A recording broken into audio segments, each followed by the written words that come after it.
life as a soccer coach, once you win a national championship, everybody wants to come play for you. Really not true. Once you pay them $25,000 a year in scholarships, everybody wants to come play for you. And parents would always come to me and they'd say, okay, my son or my daughter wants to come play at your university. What is it that we have to do? What are you looking for? And being the Socratic professor that I am, well, what does your son or daughter do? What do they do really well that we'd be interested in?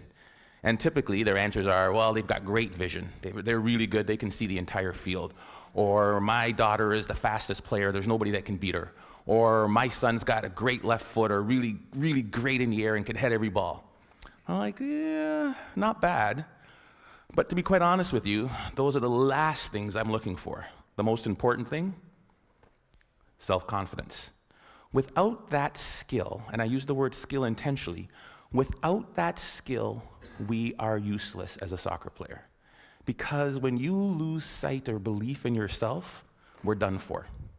I use the definition of self-confidence to be the ability or the belief to believe in yourself to accomplish any task, no matter the odds, no matter the difficulty, no matter the adversity. The belief that you can accomplish it. Self-confidence.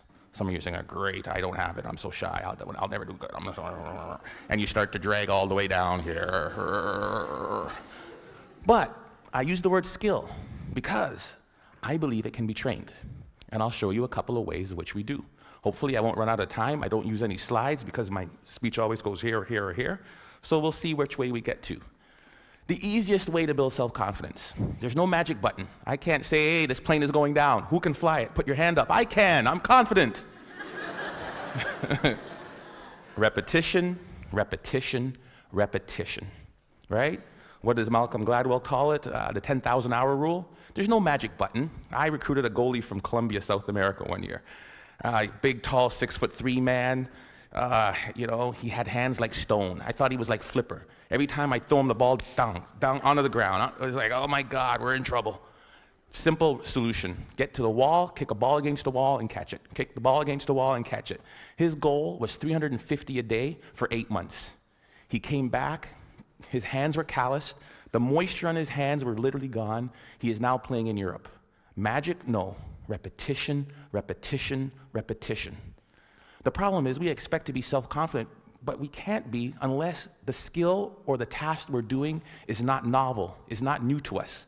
We want to be in a situation where we've had so much pressure in that, and what I mean, because pressure builds diamonds, we want to be in a situation where, hey, I've done this 1,000 times. I did my speech, and I practiced in front of the mirror. Hey, I'm sounding good. And then I read in front of my kids and my wife. I was like, oh gosh, got a little nervous. And then I get in front of the Glenn Gould. Oh my goodness, I'm a little more nervous.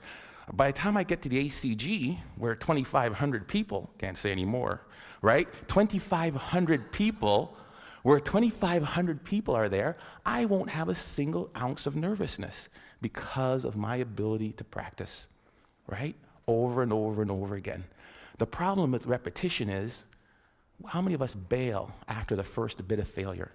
How many of us bail after the first bit of adversity? Edison was on that video. And depends who you ask, there's anywhere from 1,000 to 10,000 tries to build that light bulb. 1,000 to 10,000. J.K. Rowling should be on that video. You know how many publishers she took her Harry Potter book to? I believe the number was 12 or 13. I'm pretty confident, but after 2 or 3 no's, I'd be like, dang it. After 6 or 7, I'm like, maybe not. Definitely after 9 or 10, I'd be looking to be a soccer coach or something else beside an author. Right? I mean, 12 times somebody said no. But practice, practice, practice, and do not accept failure. Maybe it shouldn't be repetition. Maybe the answer should be persistence. Because we all repeat something, but very few of us really will persist. So that's one way to build self-confidence. Get out there. Do what you want to do and do not accept no. The other one is self-talk. We all have a self-talk tape that plays in our head. Anybody go shopping and put on a pair of pants this week?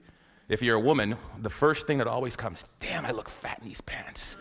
And if you're a man, it's the opposite. Oh God, I have no muscle, I'm so flabby, right? We all have this tape that plays in our head.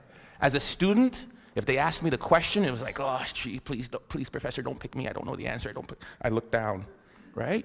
If you're in let me tell you something, and the VP of Business Admin is here, so I shouldn't repeat this, but when they hired me as an athletic director, I sat in an architect's meeting, and I am about as dumb as a post when it comes to anything to do with numbers and angles.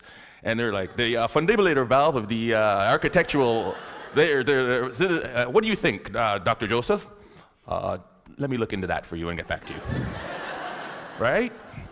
I was sitting, oh, God, please don't ask me. We all have this negative self-talk that goes in our head.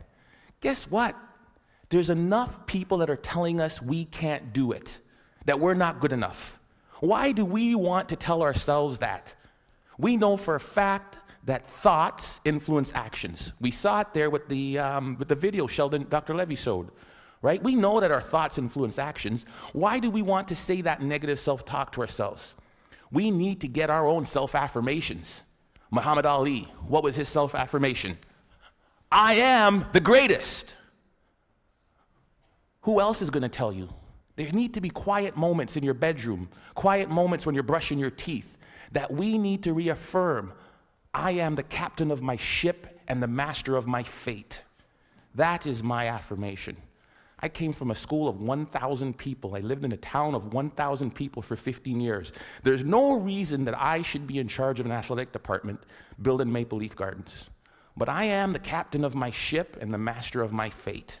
If I don't say it, if I don't believe it, no one else will. How do you build self-confidence? Get away from the people who will tear you down. There's enough of that. Muhammad Ali, I am the greatest. There is no one better than me. It's a difference between hubris and ego and false pride. It's just reminding yourself in quiet, silent moments. I put it down on a list. It's right beside my mirror, right? About all the things that make me who I am. Because I make enough mistakes, and the newspapers will recognize it, and people around me will recognize it, and they'll tear me down. And pretty soon I'll begin to believe it. There was a time when my confidence was really low. There was a time when I took this job, when I came from Iowa, I don't know if I could do it. I had to bring out my self-confidence letter. A letter I wrote to myself when I was feeling good. Ivan, congratulations on getting your PhD before 40. I am 40, under. Congratulations on winning a national championship. Good job on raising 3 good kids and marrying the right woman. I wrote a letter to myself. It was my own brag sheet, my own letter about the things I was proud of. Because there are moments, and we'll all experience them in our career, in our life, in our job hunting, in our relationships, when we are not feeling good about who and what and where we are. And I had to bring out that letter and read it time and time again for a period of about 2 weeks to weather me through that storm. It was important.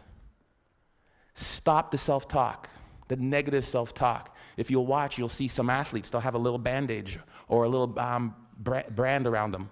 Lance Armstrong's a perfect one. What's his self-affirmation? Live Strong isn't a brand. It was to remind him of who he was. Live strong. Then it came a brand.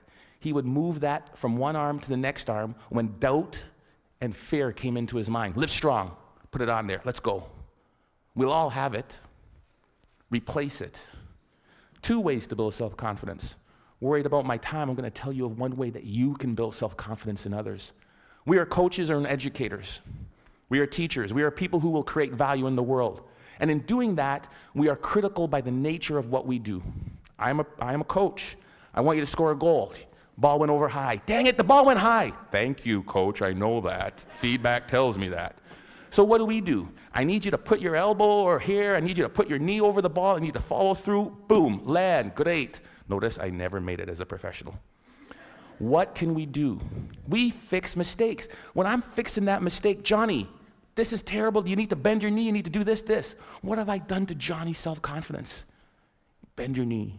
Think of this. Next thing you know, Johnny's crushed.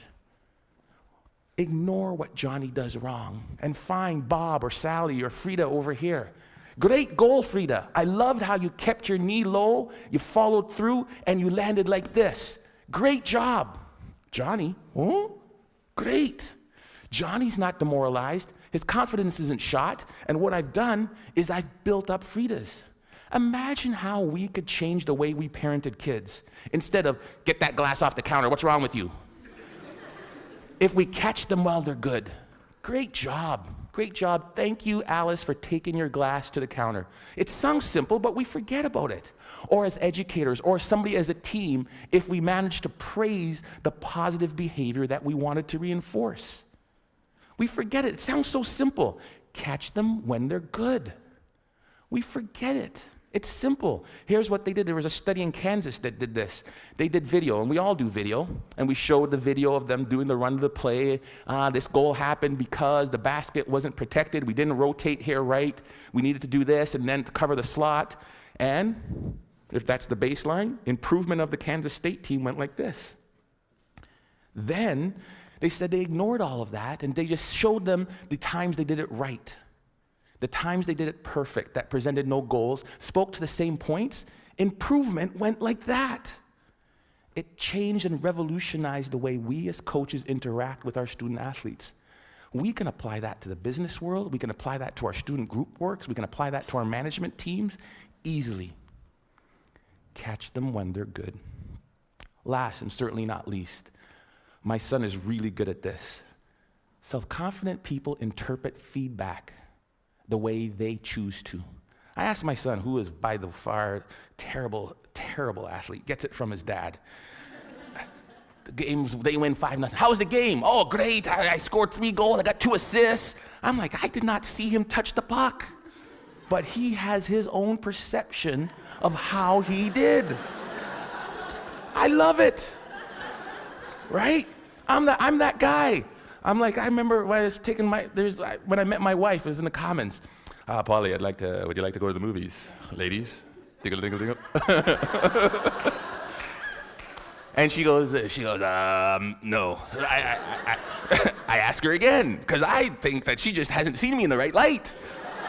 Maybe that's not the wrong shirt on, right? Because I'm interpreting that the way I want to interpret it. Finally, I ask her out again. She gives me this one comment, right? Or she sent it through her friend, because that's the way you did it back then. She wouldn't date you unless it was the last person on Earth. The hell was freezing over. There was a small chance we had to save the planet Earth. Some people's like, there's no chance. I'm like, you're saying there's a chance. Right? Because that's how I'm going to interpret it. If I could give you one thing to take from this, it is, no one will believe in you unless you do. Listen to the words of that video. Here's to the crazy ones, the misfits, the rebels, the troublemakers, the round pegs in the square holes. We're supposed to be different, folks. And when people look at us, believe in yourself. Thank you.